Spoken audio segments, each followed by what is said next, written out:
मध्य प्रदेश में जब से ज्योतिरादित्य सिंधिया ने मोहन यादव सरकार के अधिकारियों पर यह आरोप लगाया है, उन्होंने जो इशारा किया है कि मध्य प्रदेश में पिछले वक्त में कोऑपरेटिव सोसाइटीज में 50 करोड़ रुपए की धांधली हो गई थी और ऐसे में केंद्र सरकार फिर से मध्य प्रदेश में ग्रामीण स्तर पर लोगों की आर्थिक सहायता करने के लिए कोऑपरेटिव सोसाइटीज को 50 करोड़ रुपए दे रही है, उसका सही से ख्याल रखना, यह आरोप लगाने के बाद बीजेपी बैकफुट पर दिखाई दे रही है। मध्य प्रदेश में कांग्रेस पार्टी के प्रदेश अध्यक्ष जीतू पटवारी लगातार सवाल खड़े कर रहे हैं। हाल ही में आपको बता दें कि मध्य प्रदेश में पूर्व मुख्यमंत्री, वर्तमान में कृषि मंत्री शिवराज सिंह चौहान लगातार जो है पिछले कुछ दिनों से अपनी एक जनसंपर्क यात्रा निकाल रहे हैं, जिसमें वे गांव देहात के लोगों से जाकर किसानों से, मजदूरों से, महिलाओं की समस्याओं से, बेरोजगारी की समस्याओं से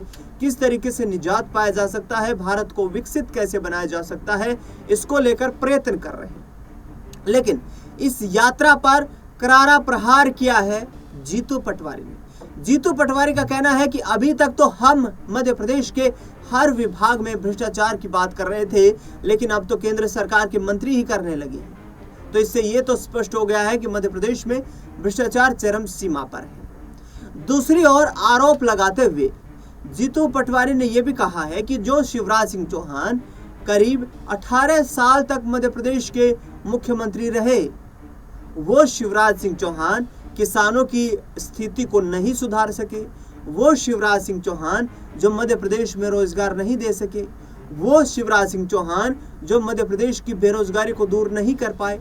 आखिरकार अब शिवराज सिंह चौहान किस आधार पर यात्रा निकाल रहे हैं? उनकी इस यात्रा से प्रदेश का जो किसान है वो और भी ज्यादा बर्बाद होगा, ये बातें जीतू पटवारी की तरफ से कही जा रही है। दरअसल आपको बता दें कि कांग्रेस पार्टी के सामने मध्य प्रदेश में एक बड़ी चुनौती भी है।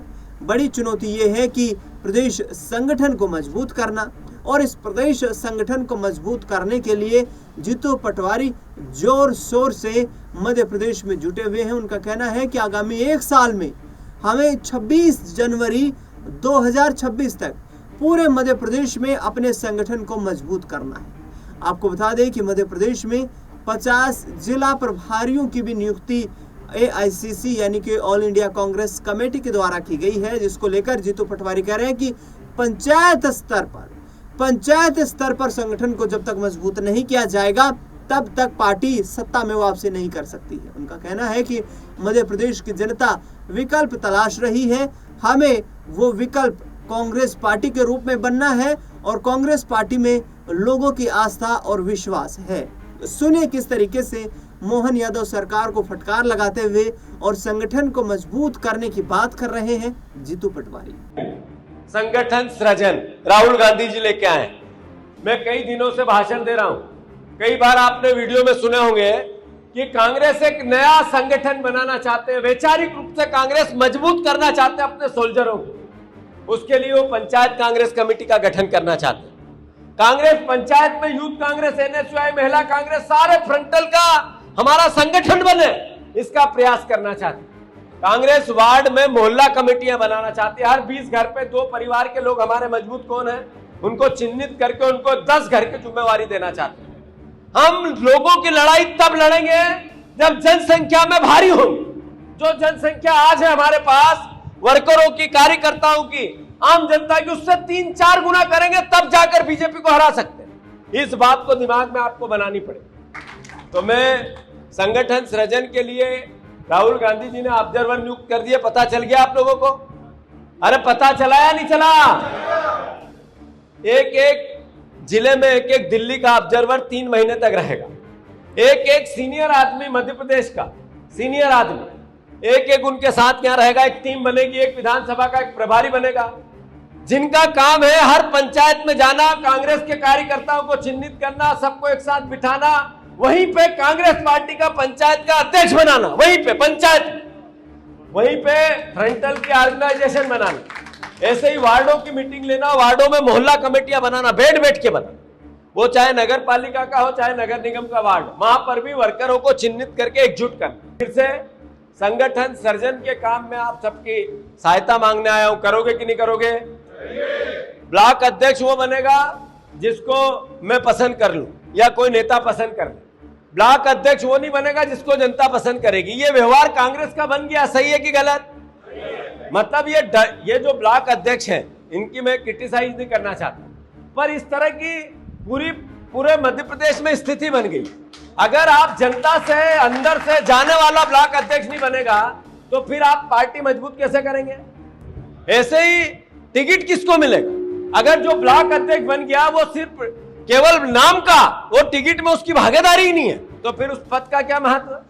जिला अध्यक्ष के पद का क्या महत्व जो टिकट के लिए अपने रिकमेंड नहीं कर सके? तो जो ब्लॉक अध्यक्ष की ताकत है, उस ताकत को बढ़ाना है तो वो ब्लॉक अध्यक्ष जनता द्वारा, कार्यकर्ताओं द्वारा होना चाहिए, नेता द्वारा नहीं होना चाहिए। सही है कि गलत? तो इस तरह की मैं जब से अध्यक्ष बना मेरे पे बहुत प्रेशर था। कई लोग कहते थे बदलाव करो, कई तरह की बातें होती थी।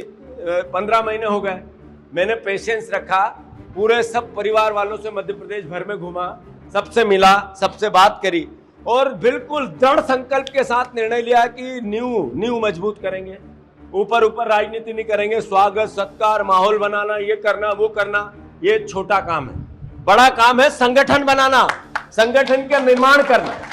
तो मैं आज जो आपसे भावना है मेरी कि संगठन मजबूत करने में आप ब्लॉक अध्यक्ष जनता द्वारा चुना जाए, कार्यकर्ताओं और हमारे वर्करों की पसंद का ब्लॉक अध्यक्ष बने। ऐसे ही जिला अध्यक्ष और ब्लॉक अध्यक्ष की भूमिका विधानसभा की टिकट में हो। विधानसभा का प्रत्याशी जिले के ब्लॉक अध्यक्ष से बढ़ानी है, याद रखो इस बात को। यह एहसास जब तक पार्टी में नहीं होगा तब तक संगठन मजबूत नहीं हो सकता है। आधी आबादी बहनों की वोट लेना है, पर बहनों को भागीदारी नहीं देना है, तो फिर कैसे चलेगा?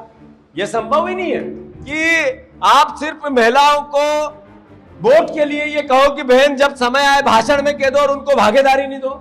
अगर जितनी आबादी पुरुषों की है उतनी महिलाओं की है तो नेचुरल है, स्वाभाविक है 33% आरक्षण तो कम से कम उनका संगठन में भी होना चाहिए। इस तरह की नई विधा के साथ संगठन बन रहा है। साथियों, मैं आप सबको वचन देता हूं और बहुत ये आज का दिन है पंडित जवाहरलाल नेहरू के पावन पुण्य का दिन। याद रखना मेरी बात, जब हम 3.5 साल बाद यहाँ मिलेंगे, मैं आऊँगा तो आपको कांग्रेस की सरकार मिलेगी, बीजेपी की नहीं रहने दूंगा, वचन देके जा रहा हूँ। अभी ये इसलिए नहीं कह रहा हूँ मैं कि मैं आपका हौसला बढ़ा दूं, मैं इसलिए भी नहीं कह रहा हूँ कि आपको मोबिलाइज कर दूं और मैं थोड़ी तालियां बजवा दूं, इसलिए नहीं कह रहा। मैं ये इसलिए कह रहा हूँ कि लोग बदलाव चाहते हैं, परिवर्तन चाहते हैं। कांग्रेस परिवर्तन लेना चाहती है कि नहीं, ये निर्णय हमको लेना है। तो सुना आपने जीतू पटवारी को। ये लगातार मध्य प्रदेश में भारतीय जनता पार्टी की सरकार पर सवाल खड़े कर रहे हैं, लेकिन अब आगे आने वाले वक्त में देखना दिलचस्प ये रहेगा कि कितनी मजबूती कांग्रेस संगठन को ये प्रदान कर पाते हैं, क्योंकि इनके कंधों पर बड़ी जिम्मेदारी है।